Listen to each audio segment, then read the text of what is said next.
Bienvenidos mis amigos una vez más a esta serie de resúmenes tan interesantes del libro El conflicto de los siglos. Hoy vamos a continuar el capítulo 5 titulado El lucero de la reforma.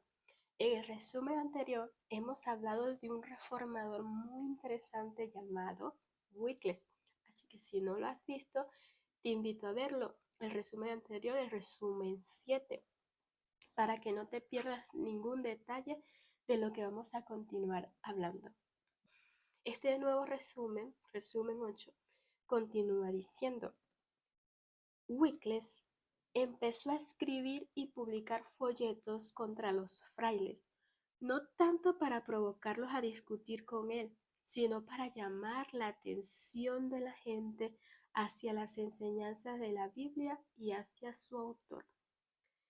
De nuevo Wycliffe fue llamado a defender los derechos de la corona de Inglaterra contra las intromisiones de Roma, y habiendo sido nombrado embajador del rey, pasó 2 años en los Países Bajos conferenciando con los comisionados del Papa.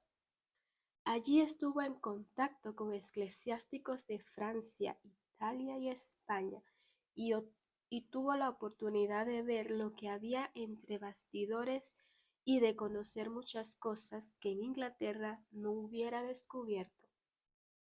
Se enteró de muchas cosas que le sirvieron de argumento en sus trabajos posteriores. Volvió a Inglaterra para reiterar sus anteriores enseñanzas más abiertamente y con mayor celo que nunca, y declarar que la codicia, el orgullo y el engaño eran los dioses de Roma. Poco después de su regreso a Inglaterra, Wycliffe recibió del rey el nombramiento de rector de Lutterworth. Esto le dio una seguridad de que al menos el monarca no estaba descontento por la franqueza con que hablaba. Pronto fueron lanzados contra Wycliffe los rayos y centellas papales. 3 bulas fueron enviadas a Inglaterra, y todas ordenaban que inmediatamente se tomaran medidas decisivas para silenciar al maestro de herejía. Sin embargo, antes del arribo de las bulas, los obispos habían citado a Wycliffe para que compareciera ante ellos para ser juzgado, pero 2 de los más poderosos príncipes del reino lo acompañaron al tribunal, y el gentío que rodeaba el edificio y se agolpó dentro de él dejó a los jueces tan cohibidos que el proceso se suspendió y se le permitió a Wycliffe que se retirara en paz. Pero la llegada de las bulas pontificales impuso a toda Inglaterra la orden perentoria de arrestar y encarcelar al hereje. Esas medidas equivalían a una condenación a la hoguera. La muerte llegó, pero no para el reformador, sino para el pontífice que había decretado su muerte. Gregorio XI murió, y los eclesiásticos que se habían reunido para el juicio de Wycliffe se dispersaron. Muerto Gregorio, se eligieron 2 papas rivales. Esto debilitó notablemente el poder papal. Harto tenían que hacer ambos partidos rivales para pelear uno con otro, de modo que Wycliffe pudo descansar por algún tiempo. En su tranquilo retiro de su parroquia de Lutterworth, trabajaba diligentemente para lograr que la atención de los hombres se apartara de los papas en conflicto y se centraran en Jesús, el príncipe de paz. Preparó el camino para la reforma, pues ayudó al pueblo a conocer el papado tal cual era. Siendo profesor de teología en Oxford, Wycliffe predicaba la palabra de Dios en las aulas de la universidad. Presentó la verdad con tanta fidelidad a los estudiantes a su cargo que mereció el título de el doctor evangélico. Le sobrevino una enfermedad peligrosa, cuyas nuevas al enterarse los frailes los llenó de alegría. Pensaron que Wycliffe estaría amargamente arrepentido del mal que había causado a la iglesia y se apresuraron a ir a su vivienda para oír su confesión. Y le dijeron: tienes el sello de la muerte en tus labios. Conmuévete por la memoria de tus faltas y retráctate delante de nosotros de todo cuanto has dicho para injuriarnos. El reformador escuchó en silencio y les dijo con esa voz firme y poderosa que tantas veces les hiciera temblar: no voy a morir, sino que viviré, y volveré a denunciar las maquinaciones de los frailes.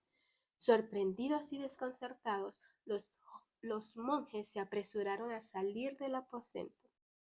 Las palabras de Wycliffe se cumplieron. Vivió para colocar en manos de sus connacionales el arma más poderosa contra Roma, la Biblia, el agente enviado del cielo para libertar, alumbrar y evangelizar a la gente. Por fin completó la obra, la primera traducción de la Biblia que se hiciera en inglés.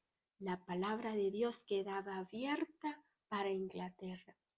El reformador ya no temía la prisión ni la hoguera. Había puesto en manos del pueblo inglés una luz que jamás se extinguiría. La aparición de las Escrituras llenó de profundo desaliento a las autoridades de la Biblia. Estas ahora tenían que enfrentar a un agente más poderoso que Wycliffe, un agente contra el que todas sus armas servirían de poco. En ese tiempo no había ley que prohibiese la Biblia en Inglaterra, porque jamás se había publicado una versión en el idioma de la gente. Tales leyes se sancionaron poco después y fueron puestas en vigor de manera rigurosa. Pero entre tanto, y a pesar de los esfuerzos de los sacerdotes, tuvo oportunidad para que la palabra de Dios circulara por algún tiempo. Nuevamente los caudillos papales quisieron silenciar la voz del reformador. Le citaron sucesivamente ante 3 tribunales para juzgarlo. Wycliffe apeló del sínodo del Parlamento. Sin temor alguno, demandó al clero ante el Concilio Nacional y exigió una reforma de los enormes abusos sancionados por la Iglesia. Con poder de convicción describió la usurpación y las corrupciones de la sede papal. Los papistas se vieron derrotados. Entusiasmados por las elocuentes interpelaciones de Wycliffe, el Parlamento revocó el edicto de persecución y el reformador se vio nuevamente en libertad. Por tercera vez lo citaron para llevarlo a juicio, y esta vez ante el máximo tribunal eclesiástico del reino. En esa corte no podía haber favoritismo para la herejía. En él debía asegurarse el triunfo para Roma y ponerse fin a la obra del reformador. Así pensaban los papistas. Si lograban su propósito, Wycliffe se vería obligado a jurar de sus doctrinas, o de lo contrario, solo saldría del tribunal para ser quemado. Pero Wycliffe no se retractó, no quiso encubrir nada. El poder del Espíritu Santo se dejó sentir en la sala del concilio. Una influencia de Dios cayó sobre los oyentes. Las palabras del reformador, como flechas de la aljaba de Dios, traspasaban sus corazones. Con poder irresistible las lanzó contra ellos el cargo de herejía que pesaba sobre él. Los interpeló. ¿Por qué se atreven a diseminar sus errores? ¿Por amor al lucro? ¿Para comerciar con la gracia de Dios? Al concluir dijo: ¿contra quién piensan que están conteniendo? ¿Contra un anciano que ya está al borde del sepulcro? No, contra la verdad que es más fuerte que ustedes y que los vencerá. y luego de decir esto se retiró de la asamblea sin que ninguno de los adversarios intentara detenerlo.